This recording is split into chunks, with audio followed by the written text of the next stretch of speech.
All right, I am calling to order the Fountain City Council meeting for July 23rd, 2024. Please stand for the Pledge of Allegiance.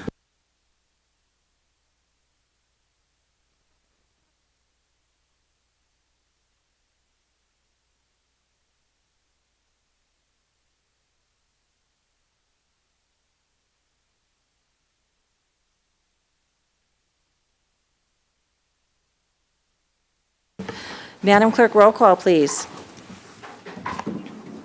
Mayor Thompson, Here. Mayor Pro Tem Rick, Here. Councilmember Hinton, Councilmember Applegate, Here. Councilmember Estes, Here. Councilmember Hertzberg, Here. and Councilmember Duncan. Present.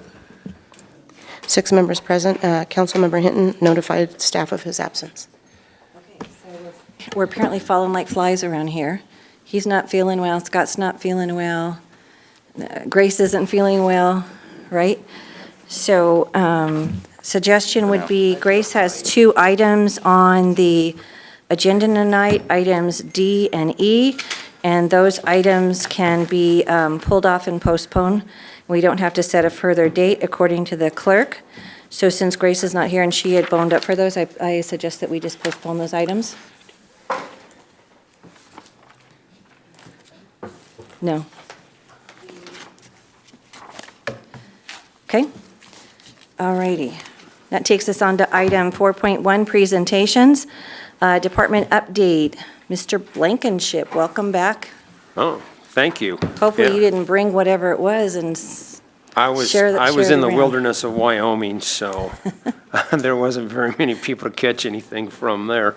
But anyway, good evening, Mayor and Council. Dan Blankenship, Director of the city's Utilities Department, to provide you with kind of an annual update this evening. I just wanted to start with some of the key individuals in the Utilities Department for those who may not be familiar with these individuals. Carl Christian is my deputy director. Carl oversees or basically backs me up and serves in my role when I'm not here. Carl also oversees our operations, both electric and water, electric engineering, and meter services. As part of the admin team, Catherine Pookie is our senior budget administrator. She plays a real key role in managing the finances of the water fund and the electric fund. In operations, we have a general foreman, Cody Clark. Cody, he directly supervises. We're currently running 4 electric crews. Each crew has a crew foreman, and Cody oversees those 4 crews. Jeff Allen is our what we call operator in responsible charge. That's actually an official term that's defined in the state's rules and regulations, and we have designated him as the person who is ultimately responsible for our water system. In our water resources and engineering, Taylor Murphy's here this evening. He's our manager of that area, and Katie Helm works for Taylor. Katie's her title's Conservation and Sustainability Manager, but she does a lot more than that for both water and electric, and one of the things that she's been really super successful at over the past couple years is grant writing, and almost more importantly than the grant writing is when we've been awarded multiple grants, she's done an outstanding job of administering those grants to ensure that we're in compliance and we don't end up becoming non-eligible for reimbursement. On the customer service side, that's billing and collection. Brett Robinson is manager over that group. Mary Villain, she oversees or supervises the front desk, the customer service specialists. She's been with us for quite some time, and she is definitely always right in the mix when it comes to serving our customers in person. And then earlier this year, we promoted Dana Daniel to billing supervisor. We've had a lot of changes in our billing area, and actually we'll talk about that as part of my presentation. Christian, give me. I want to basically cover some recent accomplishments, current initiatives, some things that are forthcoming, and then ultimately talk about some of our challenges. So I'm gonna start with the accomplishments, and the first item I have on there is the Silver Blaze customer web portal, something that we transitioned to just this last week, something that we've had a number of challenges with in implementing that technology. And so I was able to personally log in on Sunday and get access to my account and pay my bill. But I know that some of the folks who have auto pay, they've been struggling with that. But we've sent out multiple notifications or communications, and if someone is still unable to make a connection there, our staff is waiting and will help them make that transition. One of the really cool aspects of the Silver Blaze, the new web portal, is you can go in there and you can view your electric, the automated meter data. You can actually see your daily use, you can see your hourly use, and you can see as recent as yesterday. And then there is also on the monthly use, there is it also tracks the temperature, so you can see how your electric use varies with how the temperature has varied. When we get to the point where we have the same level of data for water, this web portal will enable us to also show that too. Yes, Mayor. Real quick, I just want to clarify for anyone who's listening, when you say we can look at your temperature, we cannot look at the temperature in your house. No, that is the outside temperature. Okay, I want to. Yeah, no, absolutely. Yeah, All right. That's a good clarification. No, we're not All looking, what happens behind the meter is the customer's business. And so the temperature that we're reporting is the high temperature for the day, the ambient air temperature outside. The next item on the list, most of these items you're probably familiar with because you were involved in one way or another of these projects, but we acquired an electric transformer for the Riverbend area. That area of town, very north end of our service area, it lacks in voltage support for many of the existing customers up there, and so I'd say about 86% of that transformer will be applied towards helping the voltage with existing customers. The other 14% will provide service for the Riverbend development off of 85, 87. And we have negotiated an agreement with the developer, and they will be paying 14% of that when they proceed. The Water Fund Stabilization Plan, which the council approved by resolution earlier this year, was a giant step towards solidifying the finances of not only the water fund, but really the whole utility.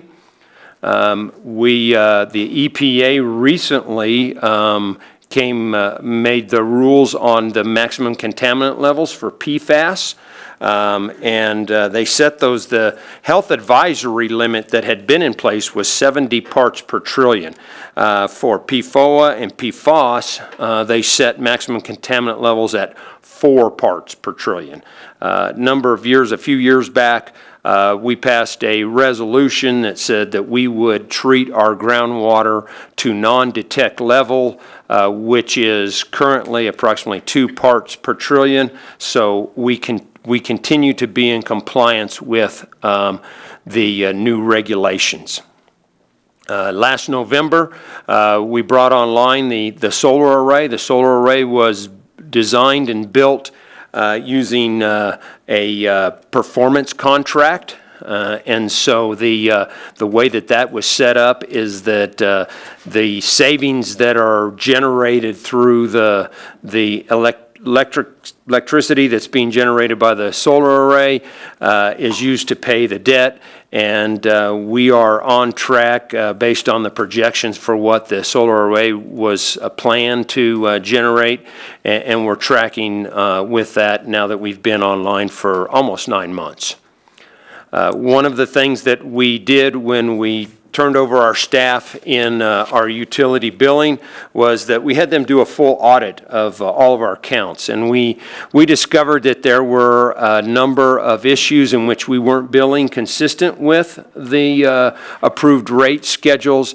And so we've gone through and made those corrections and worked with customers that were adversely impacted by that. But we have a real strong level of confidence now that we are, that the vast majority, if not all, of our accounts are being billed correctly. We received, for 2023, we received a Certificate of Excellence in Electric Reliability. The item that we were I guess the basis of that is what we call a System Average Interruption Duration Index. The City of Fountain, we had in 2023, we had 13.1 minute per customer of average outage, which when you look at all of the utilities across the nation that report on the reliability statistics, we were in the first quartile, and the first quartile actually cut off at 80 minutes. So we're in the very low end of the first quartile, which gives us an indication that compared to utilities across the nation, our electric utility is extremely reliable. And then the last accomplishment that I would just like to address is the implementation of our water O&M programs. Things like fire hydrant maintenance, dead-end flushing of dead-end mains, monitoring and our pressure vaults, and exercising the valves.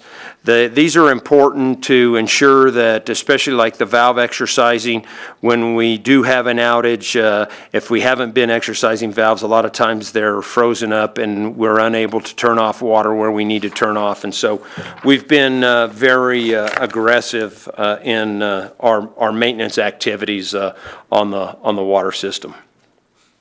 Next, please, Chris. Some of our current major initiatives is we're working on the water automated meter infrastructure. There's some supply chain issues that we've encountered.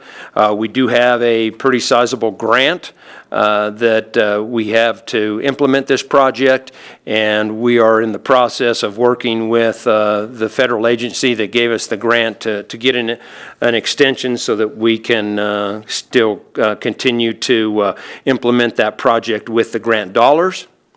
We are working on a water adequacy ordinance proposal that we will be bringing forth probably within the next 60 days.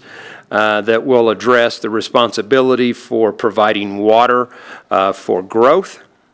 We are in the process of getting a signed agreement for the water cost of service analysis and rate design. That is one of the items that was part of the water fund stabilization resolution, and we are moving forward with that and should have results of that sometime maybe towards the end of October. We have commenced construction on the water transmission line from the southwest tank, and that project should be completed within about 9 months. We are continuing with the design and initial permitting of the Fountain Reservoir project. We're still working on the review and consolidation of the utilities rules and regulations. And we continue to work with Colorado Springs Utilities on electric transmission interconnections. Two locations on that, one at Riverbend and one on the east side of Fountain, so that we would have a redundant connection to the regional transmission system. Some of the forthcoming major initiatives, we also have in line to update our electric cost of service analysis and rate design and look at modernization of some of those rates. We're anticipating with electric vehicles and other initiatives at the state level to electrify things, that we want to make sure that we're in a position to be able to not only provide service, but to appropriately bill for that service that we provide. Another item that is part of the water fund stabilization plan is the elimination of the interfund payable from the water to electric. We are reviewing, or we will be reviewing and updating the water master plan that we completed in 2021. And yet another item with the water fund stabilization plan is the establishment of a minimum of 3-month O&M reserve in the water fund. And I will actually be back, I believe, at the first meeting in August to give you an update on where we are there. And with the implementation of the water AMI, that will take away the drive-by system, and so we'll be back sometime later this fall to review and discuss possible changes to the AMI opt-out ordinance. As far as challenges go, we continue to have a challenge to meet with treated water capacity for future growth. I'm happy to report that right now our reserves that we have for existing customers, we are sitting at full, which is equivalent to about 3 years worth of storage.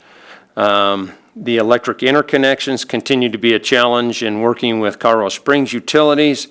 The water fund finances, staffing, retaining and recruiting, and then technology. Not only the implementation of technology like SilverBlaze, but maintaining that technology and the continued increased reliance upon that technology and the continued increased cost of that technology. So that is my report, and I'd be happy to answer any questions that you might have. I think we saw this week about everybody's reliance on technology that we're still yeah. recovering from. Right. I mean, Yeah. the good news is we're not sitting in an airport wondering if we're going to get to go on vacation Oh, yeah. or home or Yeah, some wherever little we kid was might like, be Mommy, headed. I just want to go home. Yeah, I'm sure. Yeah. So our local challenges kind of pale in comparison to some of the national challenges with technology, but it's our reliance on technology has just expanded exponentially, and it just doesn't always work the way it should or the way we expect it to, or in the time frame that we expect it to. And so I think we have high expectations, and whenever it doesn't work, then it's a problem. Right, right. Any questions from council? Go ahead, Mr. Rick. So IT falls under you and the utilities, and as we discussed, we had some global IT outages. First, I want to say thanks to your crews. They were, by all accounts, in here at 2:30, 3 o'clock in the morning, working hard. So thanks to them. Secondly, do you have any preliminary estimate as how much equipment we lost or what kind of costs are going to be associated with this for the city? Yeah, I don't believe that we've lost any equipment. What we've lost is that some of the individual computers access to the system, and so there was some inconveniences, but I'm not aware of any dollar amount loss. Chris, you want to help me out? Are you aware of anything from your perspective in IT? Yep, I'm not aware of any lost equipment. We're able to recover all of the equipment and remove the problem and get everything working again. Thank you, sir. Yeah, Thank you, so, Dan. but I agree, we have some exceptional folks in IT that are willing, not only willing, sometimes I think that they like coming in the middle of the night, but they're always on standby, ready to deal with the situation.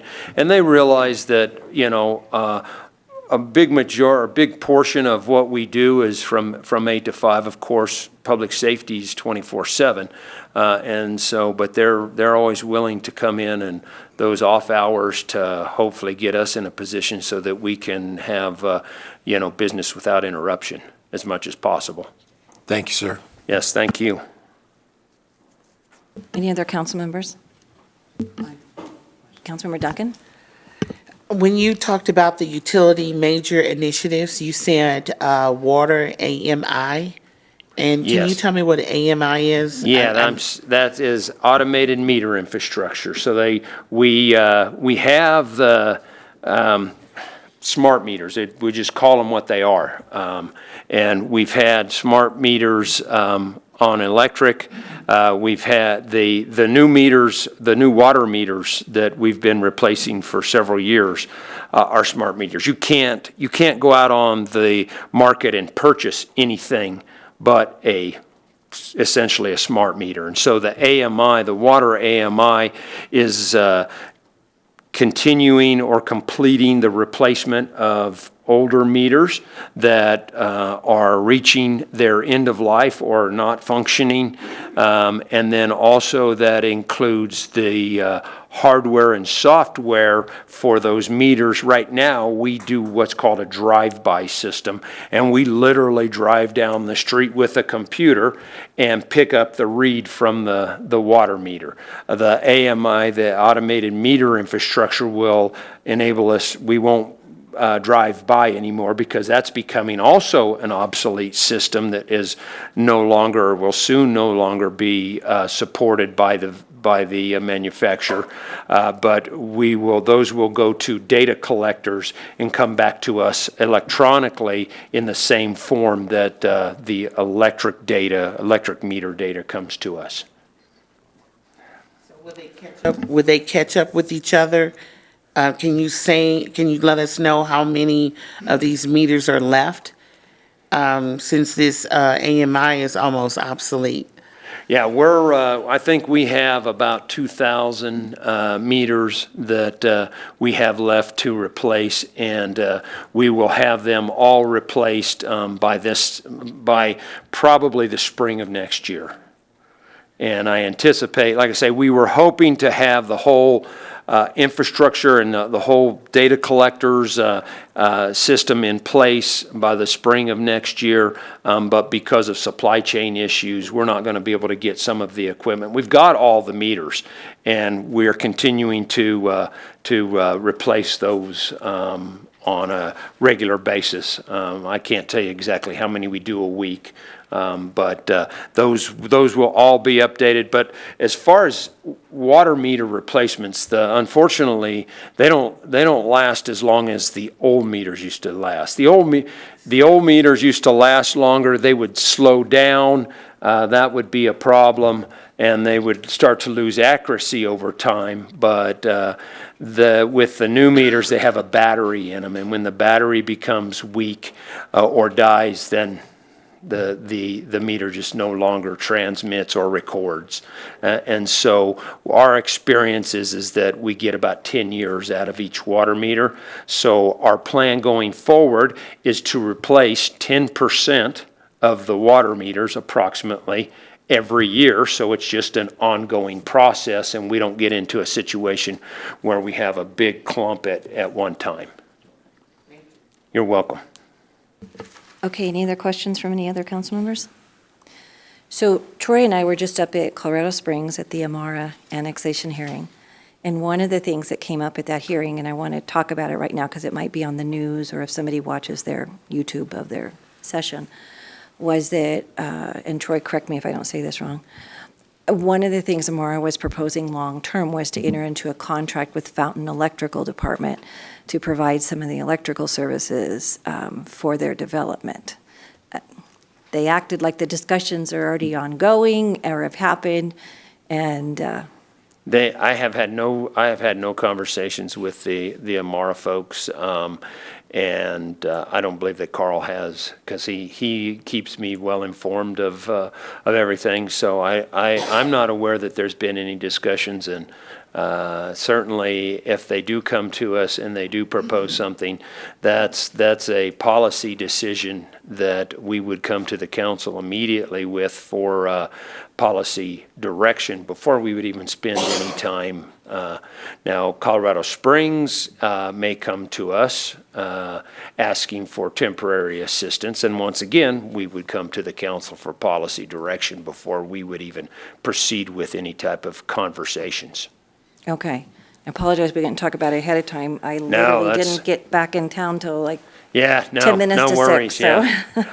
I did not see that part, but, yeah, we have absolutely, we have not since they've withdrew their application for annexation, have we had any conversations with La Plata on the Amara project.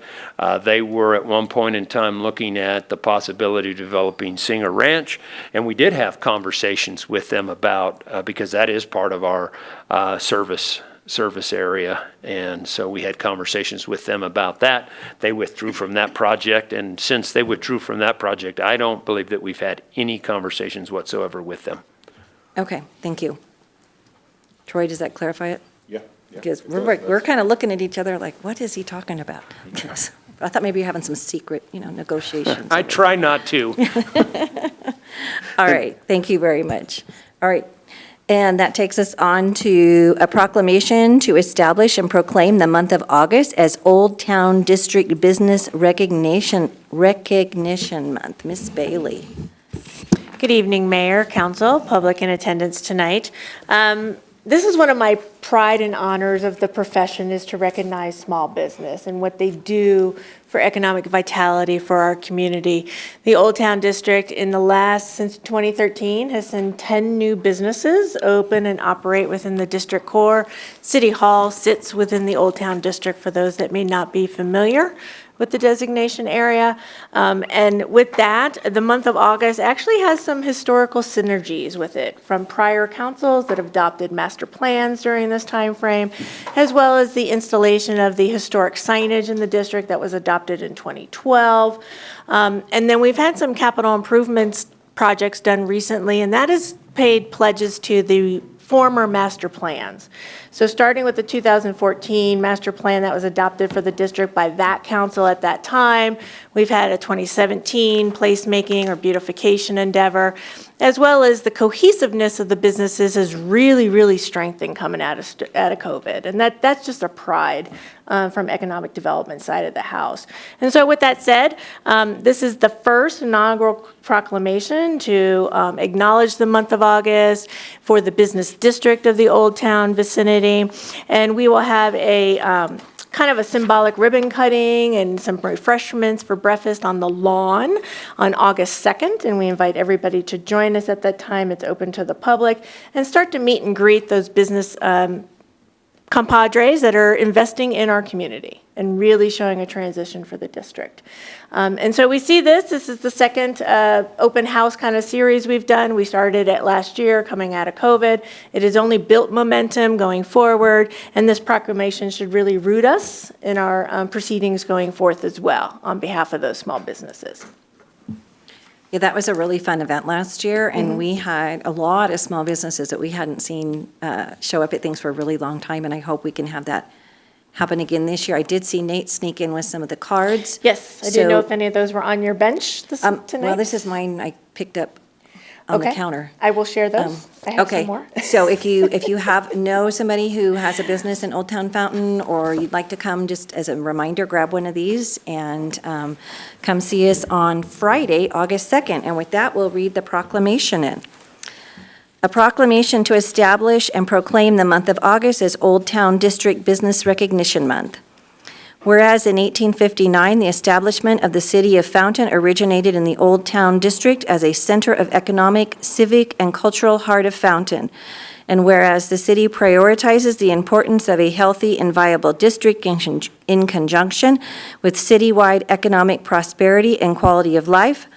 And whereas since 2008, the City of Fountain and the Fountain Urban Renewal Authority have worked in collaboration on behalf of district revitalization initiatives such as infrastructure improvements, public-private partnerships, multimodal pedestrian accessibility, and placemaking beautification to attract private investments and small business services.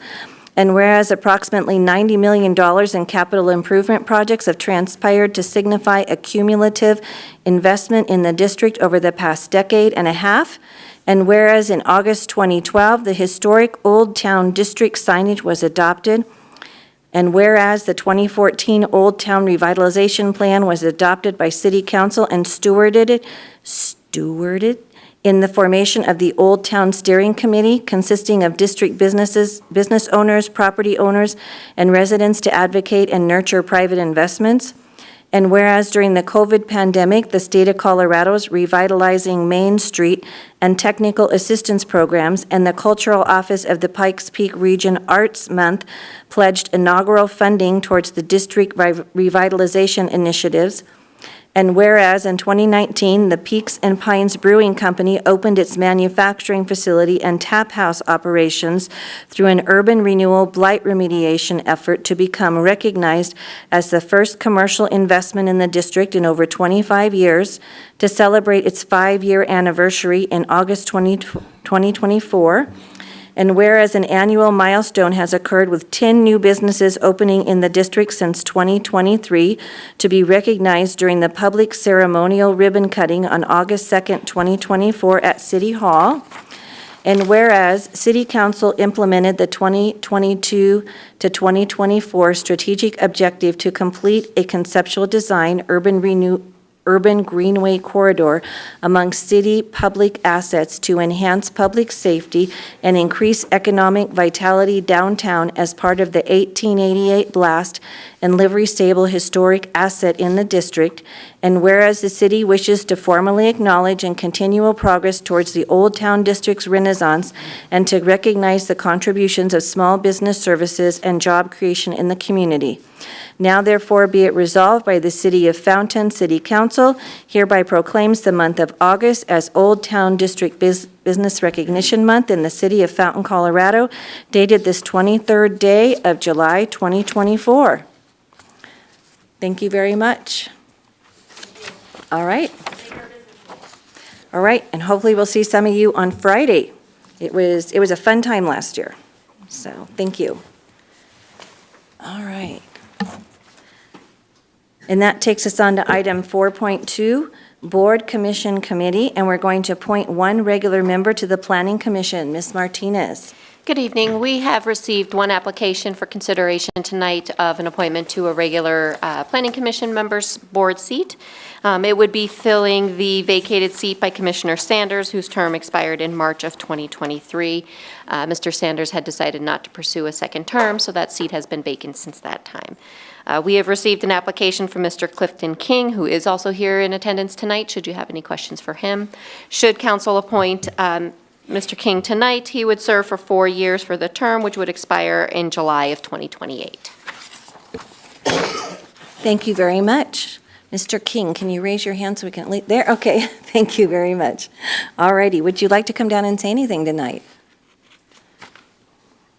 Thank you so much for applying to be on the Planning Commission. Appreciate it. Thank you very much. This is my first time getting involved in the city, even though I've been here 52 years. Came in first in 1972 after Vietnam, and I just want to get involved and do my share. Okay, thank you very much. Do any council members have any questions? Seeing none, what would council like to do? Mayor, we'll have to do a Councilmember vote. Hertzberg. I move to approve Clinton King as a regular member to the Planning Commission for a 4-year term until July 23rd, 2028. Okay, and Councilmember Duncan? I second. Okay, we have a motion and a second, and you said 2028, right? Okay, all righty, my brain heard something else, so I just wanted to make sure. So, all righty, okay.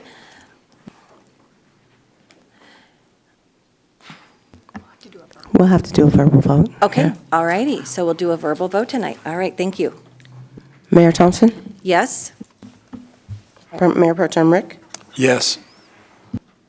Councilmember Applegate? Yes. Councilmember Estes? Yes. Councilmember Hertzberg? Yes. Councilmember Duncan? Yes. 6 yeses, motion carried. All right, welcome to the Planning Commission, and thank you for stepping up. I think many of us up here started on a board or a commission, so thank you very much. You're going to learn a lot about the city. So thank you. Look forward to hearing your point of view. All right, that takes us on to item 5, correspondence, comments, and ex officio reports. We'll start over here. Mr. Johnson in the big seat tonight. Thank you, Mayor. I did want to bring up one thing, and the council is aware of this because it was an item discussed at the retreat, but I wanted to bring it up in a public session, and that is, I believe Scott mentioned it at the last council meeting during the discussion about the potential Tabor refund, that we were checking with our finance department and our auditors about a potential issue with accounting for some of the excess funds we received, particularly with one development paying all of their development fees up front, and being that as unearned income or unearned revenue. The auditors and the finance department and myself all agree that with that calculation, that puts us significantly under the Tabor cap. And so there wouldn't be any need for a Tabor refund or a question because of the way that those dollars in particular are accounted for. And so that was a discussion, but I wanted to bring it up here with members of the public. And if there's any questions, I'd be happy to answer those. But for tonight, that's all that I had. Okay. Thank you. So we have not overcollected on taxes on the citizens. That's correct. Okay. All right, thank you very much. Dan, you need any more time? No, thank you. Chief? Good evening, Madam Mayor and Council. Nothing particular this evening. I'm in the queue for a comprehensive department report update next month, and so I'll spare your brain cells until then. All right, thank you. Chief? Evening, Mayor and Council. Good to see you all. Just a couple of quick things. I wanted to mention today that Carl Christian, on behalf of utilities, went to the JTTF Joint Terrorism Task Force brief today with the intent of gaining some insight about our Aga Park incident that occurred a couple of months ago. Unfortunately, it was kind of a very brief discussion about that incident, but our presence was there. He was able to attend the meeting, and I think just our presence being there is good. So that was good to go to today. We have 2 new officers that started last week. They're in their field training right now. They're both lateral officers, meaning they've had some training at other departments, so they're already post-certified. We're just getting them up to speed in field training. So look to about 3 to 4 months, we'll get them on the street. So I'm at that ever elusive trying to get fully staffed. I've lost 2 and I've gained 2, so we're just plugging away. But we're doing fine as far as staffing goes. As you know, school's getting ready to start up here pretty soon. I saw a DH school board member come in here a second. Oh, there she is. Hello. We're getting ready to gear up, and I know she's getting ready, but we're getting ready to start with school again for next year. Our SROs have been very helpful in patrol this summer, and they're eager to get back. I've spoken to just about all of them, and they can't wait to get back in the schools because that's their passion. With that said, we're going to be ramping up our traffic safety for school zones. We do that all year long, but especially when new folks are maybe to the area, and we pay attention to our school zones. So let's keep watch of our speeds in the school zone. Lastly, almost last, Fall Festival, we've already got our pre-plan going on. We are ready to go with staffing. Not much change in security plan from what we've done in the past, and everything's good to go. No concerns there. And I forgot to mention this last time, but we had a great event with the Badges and Bagels right across the street. Some police officers were there, and we spent a few hours just talking with citizens, enjoying some bagels. So, to Kimberly's point, just enjoying some small business in the area here, and it was a great time. That's all I had. Thank you. I just love the name Badges and Bagels. Yeah, we Whoever may came figure up out with how that, to very creative. get that out there some more. I think Commander Racine responsible for that. All right. Kimberly, anything else? I'd just like to give some kudos to Associate Nate Shull, who's really been coordinating all the efforts around Old Town and really the synergies and the robust activity among our small businesses. So thank you for the budget support to hire that specialist, because without that, it would not be happening right now. And I really just want to acknowledge that. Okay. Christie? Nothing tonight, thank you. All right. Mr. Garrett? Nothing until later, Okay. All righty. IT, anything? Nothing else, Madam Mayor. All right. City Clerk? We have nothing, thank you, Mayor. All right. Okay, bring it back up the dais. Councilmember Rick? Nothing tonight, Madam Mayor. Councilmember Applegate? Said it on the Pikes Peak Regional Advisory Board meeting last Wednesday. We were going over, it's natural that we see this cycle where in June, a lot of the builders are asking for permits, but by July, they're not asking for a lot of permits because the code changes, whether they be annual or 3-year cycles. And so we're going through that. And I just like it that Regional has just adopted that stance for limited local government, and they want to choose to adopt the codes that they see fit, not let Denver or the state meddle in that, how we build buildings in this county. Okay. So because the code changed in July, everybody was hurrying up and getting them in June. Okay, all right, makes sense. Yeah, okay. Councilmember Estes? I just want to give a big shout out to the state of Colorado on our 148th birthday happening on August 1st. Colorado became a state on August 1st, 1876, and that was after us trying for 15 years to become a state. The territory of Colorado was formed in February 28th, 1861, and then we had 3 constitutional conventions that came trying to get us to be a state. But there was a little conflict going on there in the 1860s that prevented us. So in 1875, U.S. Grant signed the Enabling Act. We had the Constitutional Convention that started in October of 1875. By March of 1876, they had come up with the Constitution, and it went to the voters July 1st, 1876. It was adopted, and we became a state August 1st, 1876. So 148 years. So we got a big sesquicentennial coming up in 2 years. So wait for the celebration. It's also the United States 250th that year. All right, thank you. Councilmember Harrisburg? Nothing for me, Mayor. Councilmember Duncan? Thank you. The Colorado Housing and Finance Authority, better known as CHAFA, has launched a new home loan and down payment assistance program to help Colorado's first-generation home buyers. And this program supports Coloradans who have not previously owned a home and whose parents or guardians were not homeowners. So the program offers up to $25,000 in down payment assistance and a fixed rate of 30-year mortgage to eligible people. So if you know anyone that is looking to buy a home that is a first-time home buyer whose parents did not own a home and who guardians were not homeowners, they can go and see if they qualify for this program.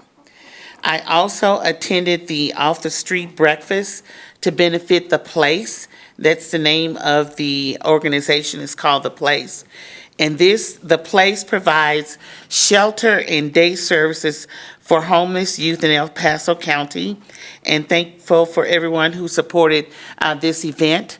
We're glad to see that we have one of our school board members here.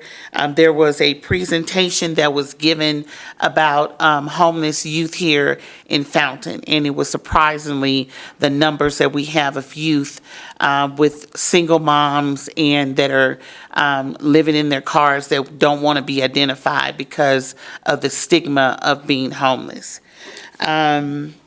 I also wanted to talk about CrowdStrike. We have a machine a motor vehicle machine in Safeway. I didn't stop by, but we were supposed to take pictures today, and that didn't happen, so that altered my plans.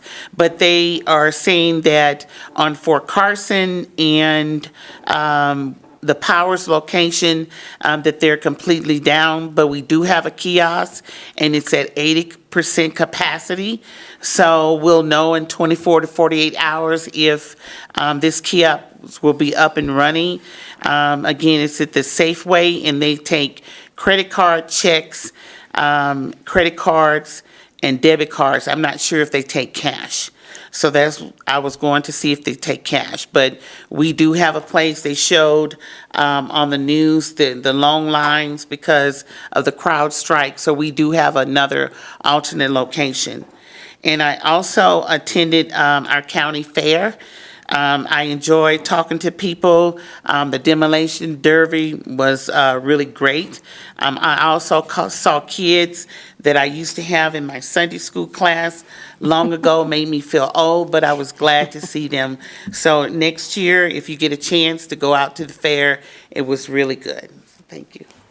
I was headed to go to the fair until it was supposed to be like about 103 degrees out there or more, and I decided that I didn't really need to go that bad that day, so. Alrighty, kind of to follow up on what you were saying, I was listening, you probably were listening in on the county commissioners meeting this morning also when Steve Schleicher, our county clerk and recorder, was on there. And he said not all the kiosks are taking cash. So if you have check, credit card, debit card, you just don't assume the kiosk you go to. And they're moving all the staff from the Powers and the Fort Carson's location to the other locations that are open to hopefully be able to handle some of that overflow. So, I don't know, I guess my big announcement is I have a new grandson. Woo-hoo. Yeah, new little tiny grandson, so it's fun to see your kids be parents. And so the number 2 boy for them. And I went to Thunder in the Valley, and that's when I decided I didn't need to go out the fair because I got so hot at Thunder at the Valley that it wasn't going to happen. And what a fantastic event, Kimberly, if you would pass on our kudos to the group of people that put that on. I mean, it was probably 90 degrees by 9 in the morning, and they all hung in there and did a great job, and they were still out there polishing their cars and everything, and it was just a good event. And I think we still had a ton of cars there, even though the heat was that bad, and a lot of food. What's that? I went to that too. Yeah, and Jennifer was there also, yeah, and so, and Fred came by for a little while too, so that was really, really good.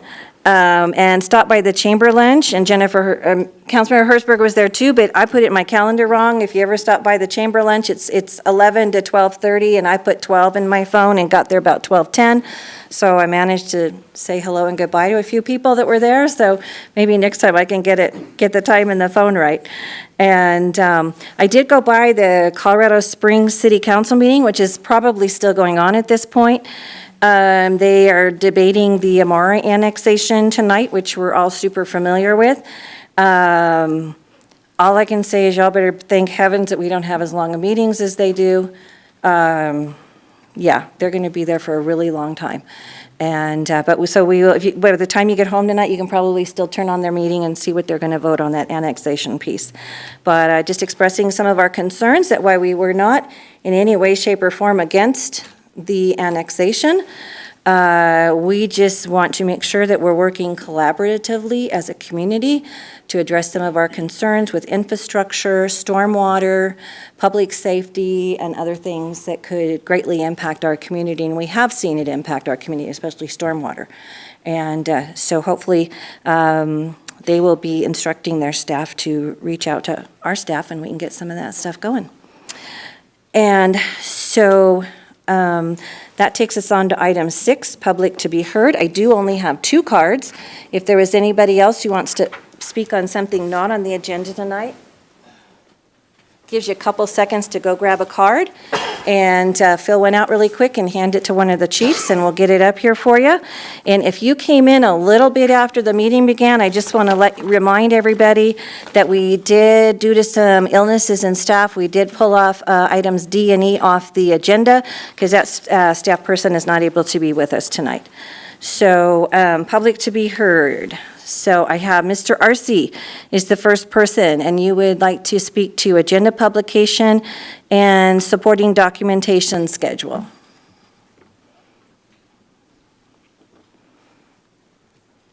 Thank you.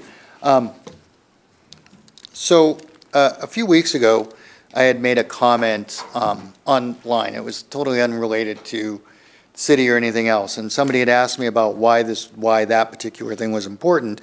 And the response I gave actually ties very much into what I want to address tonight. And I had told this person, as private citizens, we have a responsibility to participate in the process that creates our government. And we do this in a number of peaceful, legitimate, legal ways. One of which, of course, is to vote. The other one is to educate ourselves on what policies and decisions are actually being discussed, debated, and voted on, so that we can make informed decision as to whether and how to voice our support or objections towards this. This is the agenda and supporting documentation for tonight's meeting. It was 33 pages and a relatively uncomplicated agenda. Some of the other meetings that I've been to, which were also relatively matter of fact, I remember pulling one off, that was 77 pages. And these agendas and supporting documentations come out the Friday before the meeting on Tuesday. Now, I happen to be a fairly quick reader, and I also am blessed with the aspect of I don't work on weekends, so I get home Friday when I know that there's a meeting on Tuesday. I pull down the agenda items and I start downloading documents and I start reading through it. Not everybody gets to do that. And not everybody is going to have the time to be able to give that. And, you know, Councilman Hinton had pointed out one time at a couple of meetings ago that it's on us. It's on us to be involved and show up in these meetings and be able to ask educated questions and be concerned about it. And I 100% agree with it. I agreed with that statement when he said it before. I 100% agree with it now. But it's also on the city to turn around and say, you know what? Especially if you're going to produce 77 pages worth of documents, it needs to be out there a lot sooner than the Friday before a Tuesday meeting. And I get it, right? Having been somebody that has maintained websites for the last 20 years in one form or another, I understand. Sometimes technology can be a little bit challenging. Right? If there are ways that we can either get our clerks more help so that they can get through the current process of getting the documents uploaded faster, or maybe streamline the process, or maybe put it back on the members that submit agenda items and documentations to get it in earlier so that they can post it earlier. But I honestly and sincerely believe that if we are actually going to say that we are going to have transparency, that we are going to encourage public participation in our meetings, then we need to make sure that the agenda items, often which you are far more intricately familiar with than we are, get sent out to the public sooner, so that people that don't have a weekend free can go through those, you know, anywhere between 30 to 70 plus pages of documentation. Thank you. Thank you. And Troy, would you take that, just those comments back to Scott, please, because I believe that's an internal conversation you guys would have to have. So, and are you okay with that? We'll take it back, and then maybe Scott can do you want somebody to get back with you, or? You have my number. Okay, all righty. All right, so we'll make sure that, and when Mr. Trainer is feeling better. So, all right, my second card tonight is from Destiny Angel, and she has some items of discussion for follow-up. Please state your name for the record. Hello, good evening, Council. My name is Destiny Atkins, and I'm back to do a follow-up and touch base with some things that happened and occurred last year. I know every time I come in here, I've got some things that kind of trigger some people and things that are unpleasant that need to be spoke about. I've got questions and they've gone without answers, and I second what the gentleman here just spoke about, and we bring our concerns to you and we kind of want some follow-up, we kind of want some answers. I've seen online people come up here and they address council, and like I'll watch this on the videos, and nobody's getting back to us. Nobody's talking. Follow up from 2 weeks ago or 2 years ago, and this is what we come together, and this was our solution on that matter, sir. I don't know if you do that to individuals, call them up with the number that we put on the back of our cards. I don't know if that's how it goes, how that operates, but I know that there's still a lot of unanswered questions that concern me. And one of the main ones that concern me is the violence that happened in the school last year that nobody wants to talk about, and a case that had happened that nobody wants to talk about because the case was closed out. Before this case was closed out, there was a restitution hearing that lasted 5 hours inside of this room right here. So I think this is a proper room to address these matters. If you could stop the clock, I'm going to interrupt you for 1 minute, please. I just want to check something before you continue. I'm going to let you continue, but I don't want to mess up your time. Troy, I just want to verify there is no existing case. The appeal case is still open. Okay, so there's an open appeal case. An open appeal on the case that she's talking about. Okay, all right. So you're speaking Okay. publicly about it, so, okay. So I contacted the courts, and they said that it was closed. Only nobody ever notified me to let me know that there was an appeal on that case. When the restitution money never came through, I didn't know if it was being mailed to me, if I had to come here and pick it up. The day that I was supposed to do that was August 3rd. I was here to get those restitution, those fees, to a 5-hour hearing. And I come in here, and in this very room, city attorney tells me, well, we can't make them pay. I said, excuse me? Who else in here has to follow direct court orders? Because I know I do, and everybody else that I know does too. But how is it that the person that victimized my daughter in this town at Fountain Fort Carson High School got away with that? And that I was told that the case was dropped, that the appeal did not go through, and still nothing. No call back from anybody, to include you, Madam Mayor. Not you, nobody. I try to get a hold of our chief of police and bring some things to his attention and have a sit-down conversation with him like I had before that I thought went rather well. I spoke with his assistant, Ms. Schneider, and she's quite lovely, by the way, and we talked about some things, and not only do I have these issues of concern, these issues that are beyond issue, that are now problems that are unresolved, so I'm here again in 2024, still wanting the same justice that I didn't receive in 2023. And when I came up here in this courtroom, when there was a judge sitting in the seat that you're sitting in, Madam Mayor, and she told me, ma'am, you should be lucky that this is even on my desk. Most of these cases don't reach my desk. And I was insulted by that. And I'm thinking, okay, well, that's pretty much where the problem lies. Because if the cases of violence happening in our schools isn't reaching the desks here, and if she doesn't have the authority to be able to say, I want a restraining order on that person that did so, that's a problem. That is not helping us as we, the public.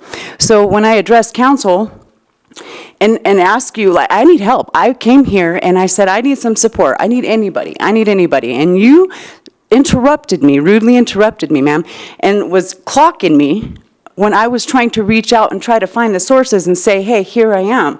I'm looking for people of integrity, people that actually have a moral compass and believe in like their children and want to do right by them and are trying to set them up for success.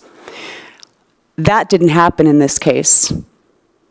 My kid got the shit into the stick, and I don't want that for my kid, and I don't want that for your kids. And I'm over here praying for your children, praying for your children, because it is dangerous. While other people are preying on these kids, targeting these families. The last time that I was here, I had mentioned these things. And then I had mentioned that my neighbors formed a mob outside of my house, contacted my homeowner, and was trying to cause problems on my home front. Now, I had tried to press charges, and it's important that the public be able to hear this, because if they're going through this, then you need to know the frustrations, and that nothing come about. So what happened is I tried to get a hold of the police and say, hey, I'd like to file and press charges. I was just threatened by my neighbor. And they said, no, we're not going to do that. If somebody threatened you, wouldn't you want, and shouldn't you have the right to press charges? Why wasn't that an option? Ms. Destiny, if I could get you to please wind up your comments, please. These are issues and concerns that have not been answered. You have my phone number on the back of 5 different cards that I've been here trying to address these things, walking away with nothing. And I want compensation. I want that restitution money, Troy. I want justice to be had, and I want this abuse to stop in the schools especially. It's If not I just can get you happening. to- Your time is up. If I could get you to please wind up your comments. Are you able to answer? You, the microphone is Are turned you off when able to answer any of the questions? The last time, we directed you to go to the school board because the city is a separate governing body than the school board. The school board deals with behavioral issues that happen within the school, and we suggested you go to the school board meeting and contact your school board members, because there isn't anything, we cannot step into their business any more than they can come to us and tell us how to write an ordinance. We're two separate governing bodies, so the advice was that you go to the school board and meeting, and you contact your school board members. And But it doesn't involve the school board. The problem that I Right. had was here in this room Okay. with the judicial system Okay. that failed me and my children. And that is the problem. It's not with the school board, ma'am. So let's stop passing it off on them and acting like it's give it to somebody else. your time is up today. You're welcome to call the police chief and make another appointment, but we're not going to be discussing this anymore tonight. So thank you very much for coming in. Chief Cristiani, I'm sure I can give you this card or a copy of it. So thank you. All right, Ms. Martinez, I have you down as next. Please come down and state your name for the record.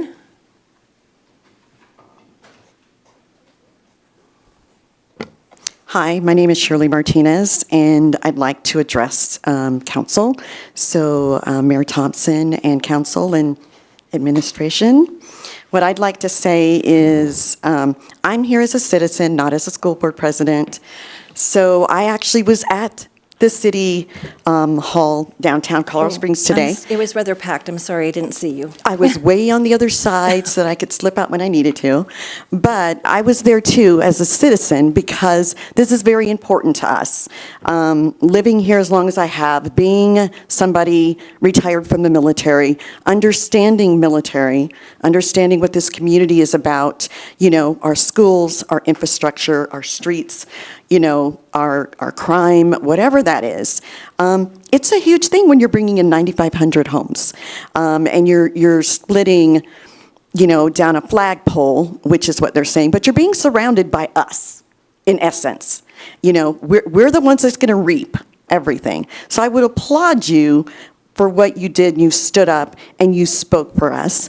I also applaud that you tenaciously went after when they tried to sue us, and we won. Hello, which I wish we would have said that at that meeting, because I think that was a missed opportunity for people to understand why they're not talking to us. They need to be talking to us because they're trying to go around us with the city to get everything in place so they don't have to give us funding and they don't have to provide information and all we need for our infrastructure. So what I'm requesting is if you could, council, look at Colorado Springs Utilities presentation. It was very good, and there were some eye-opening things on there.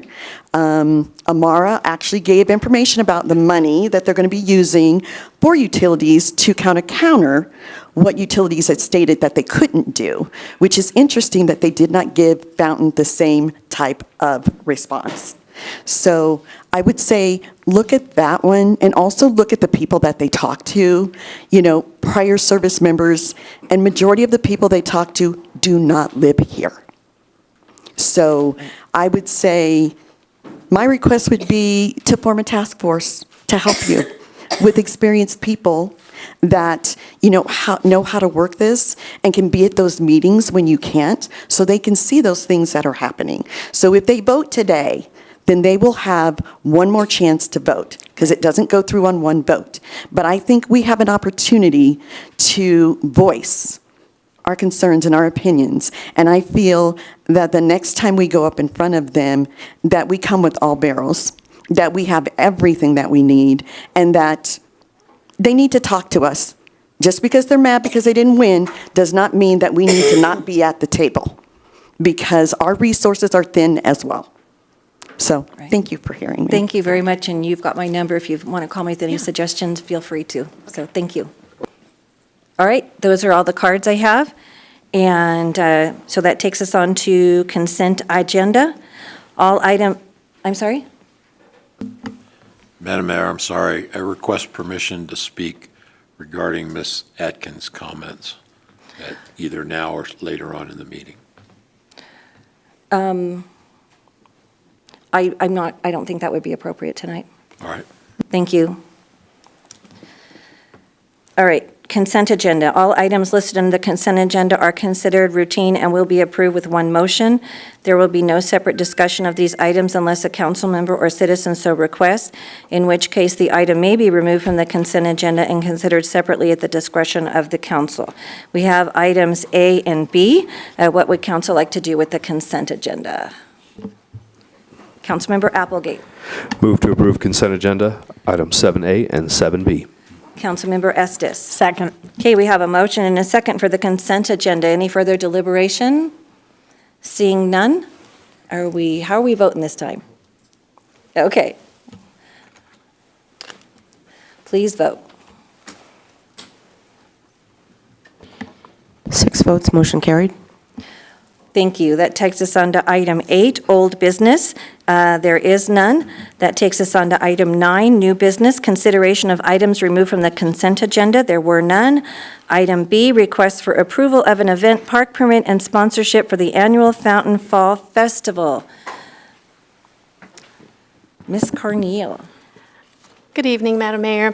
Fountain Valley Chamber of Commerce applied for their annual Fall Festival event permit. They are requesting in-kind sponsorship with an estimated total amount of $8,600 to include public safety, park staff, and rental fees. And I do have the representative from the chamber available this evening if you would like to ask her any questions. And we did have a meeting with an event meeting with staff, and all departments have agreed they can fulfill this request. Timeframe. Great, thank you so much. You're welcome. Ms. Tracy. Okay. Good evening. Tracy Kaninsky, Vice President of the Chamber of Commerce. Yes. Thank you so much for being here tonight. We're super excited. What is the theme this year? Victory in the Valley. We wanted to honor the teams in our area that have had victories, their sports teams, as well as new businesses that have been coming in and the growth of our chamber. So we felt Victory in the Valley was a great theme. It also kind of ties in with the Summer Olympics in Paris right now. Ah, very creative. Okay. Yeah. Yes. Okay, and if somebody wants to be in the parade, which is free this year, right? Yes, our parade is free this year, and the registrations are online on our website, so please visit that if you have any questions or have any difficulties. We've already had several sign up for our parade, so I'm excited about that, so. And it's the same form? So It for is the people that are same looking for two separate forms, the parade is all the way down at the bottom of the... Yes. The entry it will form. be all the way Okay. down there. Yeah. So keep scrolling, everything should be Keep there. scrolling. Yeah. I did have one request from somebody who tried to sign up for a booth, and this isn't for this year. Okay. And they said maybe in the future it might be helpful to know what the cost was before they had to input all their data information to get to the page that tells you what the cost is. They were just wanting to look Okay. what the cost was. I so. do think we have our costs on our website this year. So we have what Okay. it will cost for nonprofits, which is $50, and then for regular vendor booths, that's going to be $150 for non-members and $100 for members. So Right. that is listed on there. And Yeah. So yeah. When you get to the form, but you have to put in all your data first. No, Oh, this is 'cause on the website, okay. front-facing. I'll tell them to so look better then. So Okay. hopefully they'll just be able to see it right I there. probably sent them the link just to the form, so. Possibly, Okay. yes. All righty. Well, I'm excited, and hopefully you guys are ordering weather under 102 degrees. Yes, we would love that for this year. That would be wonderful. So. A new exciting thing we are doing this year is the ADA parking. Yes, correct. So thank you for the suggestion. This year, we're going to implement more ADA parking for the parade, which we're going to utilize the parking here at the City Hall. And then we'll mark off ADA viewing right by the Chamber office and the Park and Rec office. So that will be turned into ADA viewing for We're that. we're just gonna set that whole kind of half block out for people with ADA issues, so they can park in the City Hall parking lot, and they can sit Yes. right there in front of there. Yes, correct. Okay, all right, I'm excited to try that this year. I had another city tell me they did that, and it was one of the most popular things they did to grow their parade, and they ended up doubling the space the next year, so hopefully nice. that will happen to us Hope too. so, yeah. All that'd right, be any wonderful. questions or comments for Tracy about the Fountain Fall Festival? Bring a friend? Bring a friend, it'll be fun. Yeah, now, did I remember correctly from your 60-minute success luncheon that you're going to have a petting zoo this year? Was that right? Yes, so Gordy was very kind. He's going to give us the most non-grassy area of the park to put a little petting zoo. So we're excited to have our petting zoo. We're going to have a few carnival games for our kids. District 8's going to help us in having some art students do our face painting for the youth, so we're excited about that. We're also going to explore doing a cornhole tournament, so hopefully we can encourage people to join that. And so, yeah, we have some new things that we're going to be trying this year, so we're looking forward to that. And the parking is free. Parking is always free. We're also going to be working with with city as far as putting our maps out where you can get a ride and get dropped off for the parade or for the festival in the park. So hopefully we can do a lot better with our transportation and maybe keep the traffic flow out of the park for our.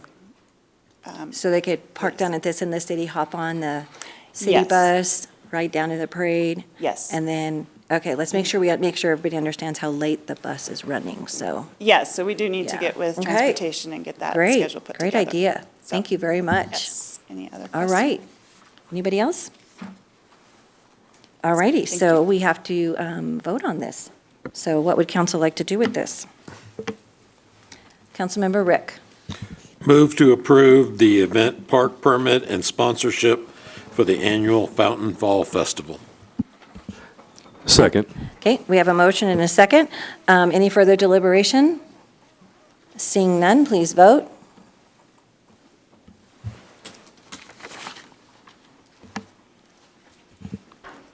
Six yes, motion carried. Thank you. And the other thing that's out there, you guys just put online, is nominations for the Grand Marshal. Okay, all righty, so that's out there too. And those are due the 31st, I think it said. Okay, all righty. Okay, that takes us on to item C, Resolution 24-030. A resolution assigning and transferring to El Paso County, Colorado, all of the City of Fountain's 2024 private activity bond volume cap allocation from the state ceiling for private activity bonds and authorizing the execution and delivery of an assignment and other documents in connection therewith. And this is like an annual thing. Yes, Mayor, Council, Public, nice to be with you this evening. Kimberly Bailey, Economic Development Director. And so this is an annual proceedings for us if we don't have an assignment entity that could use this financial incentive tool. So private activity bonds are something issued by the federal government that filters down to a state allocation, and then we receive our individual appropriation based on population size. Annually, our increment of growth in the PAB allocation is about 3%, 3 or 4% based on our growth rate that we've been experiencing. And so for 2024, we have $1,877,925 allocated to us for utilization. PABs have a very strong restrictive use, and those uses can be used for manufacturing expansion, can be used for affordable housing, it can be used for higher education development in your community. So although we've used the tool as an incentive to procure some of those capital investments in our community, nothing has crossed the threshold for 2024 at this time. And as such, then we have by the end of July to bequeath those assets back to the county. If we do not do that, then they automatically roll up to the state, and the state shall use them as they deem necessitated under those three caveats. With that said, we'd rather support our own local regional needs for housing or manufacturing than allow them go just to a state level acquisition. And so with that, you do have Resolution 24-030 on behalf of the reassignment of our PAB allocations back to El Paso County, and then the County Board of Commissioners will vote on this action in its early August proceedings. Okay, is there any questions from anyone on council? Any questions from anyone in the audience? Please come down the microphone and state your name.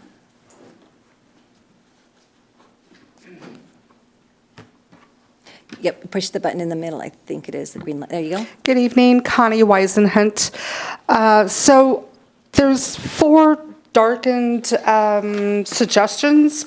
Are those the only ones on these that are available to allocate this money to? So transportation infrastructure, telecommunications, technologies and capabilities, distribution of public safety resources, and improve the availability of venues which support community activities? No, those 4 items are actually correlated to the City Council strategic plan.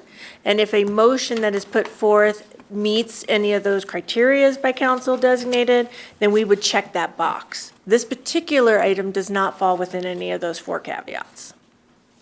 So later on, the council will let the community, the public know what opportunities are available for these funds to be allocated? No, we are passing our funds to the county, correct? Correct. As I earlier introduced, PABs can only be used in 3 tranches of use: expansion of manufacturing, affordable housing development, or higher education institution development. We do not have any of those projects identified that can use this allocation of funding at this particular deadline that is required by the county and the state. And so we have to motion on behalf of reassignment because they cannot. They are not assigned or unobligated to a project at this time. So we don't have an area of opportunity for affordable housing in the city of Fountain? No, that's not, go ahead. That's not what I'm saying. What I'm saying is there has to be a project that has been submitted for development for affordable housing by a private sector entity. At this time, we do not, because we have a restriction on water use for residential at this time as well. So those projects have not bubbled up to utilize this incentive tool that's available for financing those projects. So then it goes back to the county, and when it goes back to the county, what happens to it? So the county would reassign anything to a project that's in development pipeline under those 3 caveats. If they have an affordable housing project, if they have an expansion for manufacturing, or if a higher education institution could utilize the funding as well. And so then tonight you'll vote to send it back to the county? Yes. Okay, Correct. thank you. Okay. All right. And most cities do that because most cities either don't have a project or it may not be enough money to realistically Correct. The use make a of dent in PABs that. is- And that way, by keeping the money, like you said, regionally.